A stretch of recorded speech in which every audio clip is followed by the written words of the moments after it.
Good afternoon. I'm Reverend Dave Thompson. I'm really excited to bring you back to our Civil Human Bible study today. So I'm a civil human minister, and that essentially means that I work in the area of building human peace and common ground.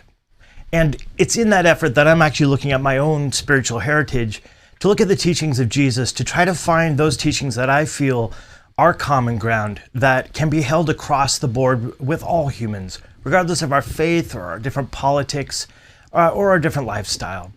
So we're actually getting close to the end of Jesus's account here. We're at the Last Supper today, and it's really a really fascinating experience. It's Jesus sitting down for the last time with his disciples, his students, the 12, and taking a tradition that has been held for hundreds of years and translating that into a new way of looking at things. And we'll be talking about why it is that the Jewish Seder became the Christian communion with the wine and the bread. And I want to walk through what those actually mean. It really is a beautiful remembrance and a beautiful ritual that is practiced even today.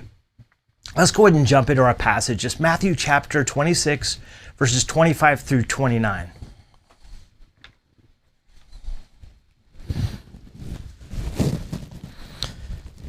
Starting with verse 26. And as they were eating, Jesus took bread, blessed it and broke it, and gave it to the disciples and said, "Take, eat, this is my body."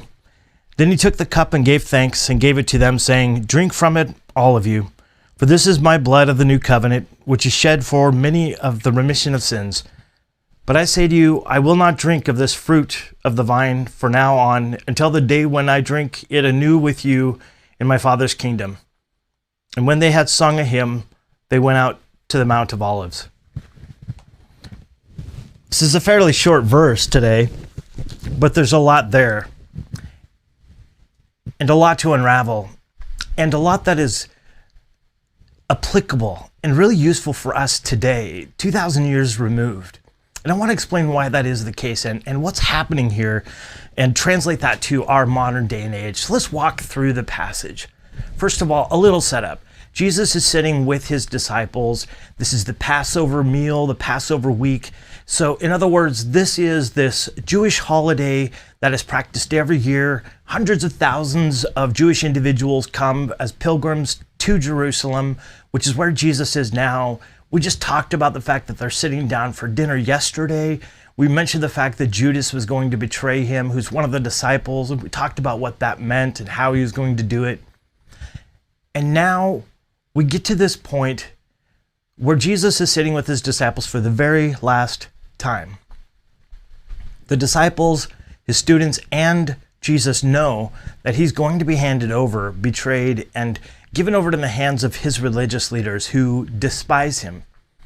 The very powerful and the very wealthy religious leaders of his day did not like him because he upset the system, because what he stood for in helping the poor, in encouraging forgiveness and the love of our enemies, it didn't fit with what the status quo was. It didn't fit for the religious leaders of that day. And that is something that does translate to our day. And we'll get to that a little bit in the end.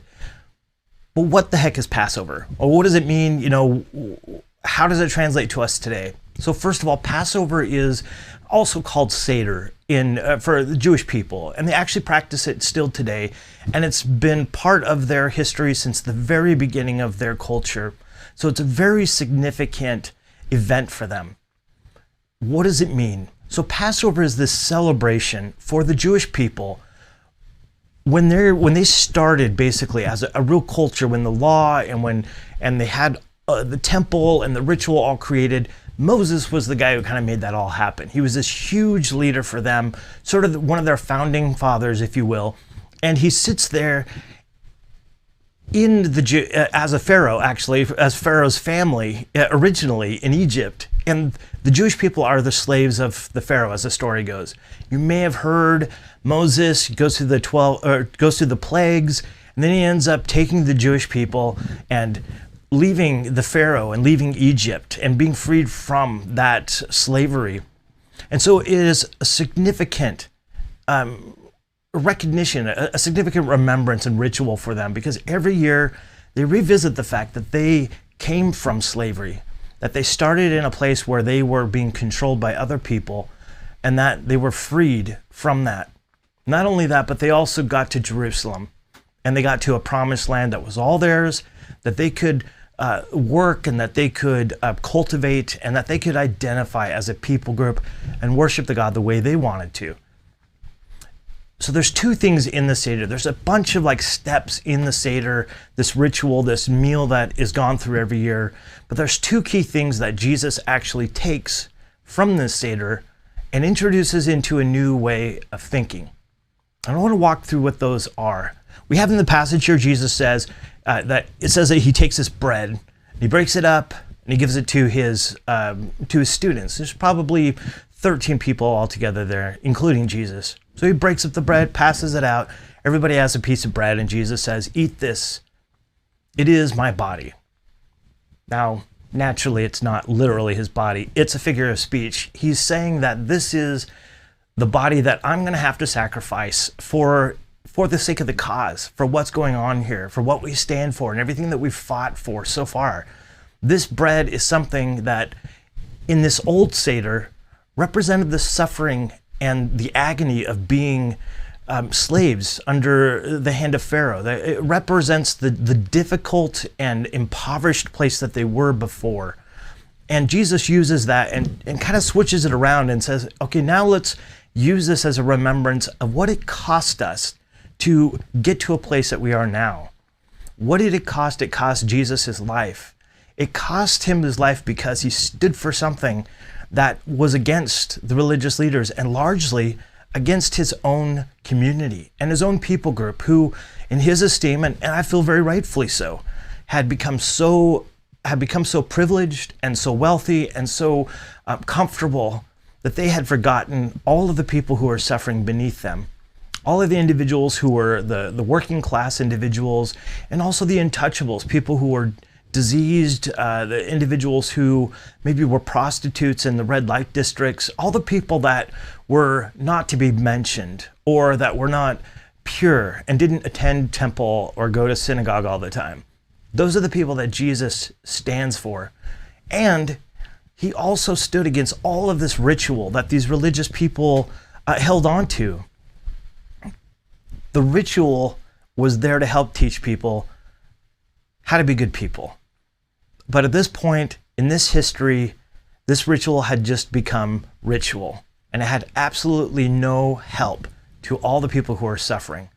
And so Jesus is pointing out, look, my body is going to be broken. They know that. He's told them that he's going to have his body handed over and tortured by the religious leaders, and we're going to actually see that coming up. So it's no doubt a solemn experience for him, because the disciples are recognizing what's actually going to happen, and it's probably pretty terrifying. And the second thing he does is he takes the wine. And this, in the Seder, in this Jewish history, the wine really represented the celebration. A celebration of being freed from their slavery, the celebration of being liberated and they're on their own and going to the promised land. It was a celebration of something that was new, a new way of doing things that wasn't under Egypt. It was their own thing. And Jesus takes this particular ritual and he changes it around for his group of people. And he says, now this this wine, I want you to drink it as a symbol of my blood. And this word here, it sounds a little morose, right? Of course, but the word here actually that he's using in the Greek, it really means bloodshed, or it means the blood that's given as a result of torture or death, as opposed to actually blood, if that makes any sense. So he's saying, here's this wine. Instead of celebrating being free from Egypt, which is important, sure, it's important for us to now celebrate what it cost for us to stand up for what is right. And so Jesus says that his body, his blood is going to have to be shed, and that it's going to be done so for the forgiveness of many people. I want to talk about what that means, because there's a couple ways of looking at this. And one of them is a bit more religious than the other. And then the other one is really where I want to go for this conversation, and that is who we are as humans. But first, I want to point out also, for those of you who are interested, in this Last Supper, one of the great legends of Britain really comes to play here. The cup that Jesus uses to have the disciples drink from, that he says this represents his blood, is actually what is going to come to be known as the Holy Grail. So this is the cup that is going to be used by Joseph of Arimathea to collect the blood from Jesus.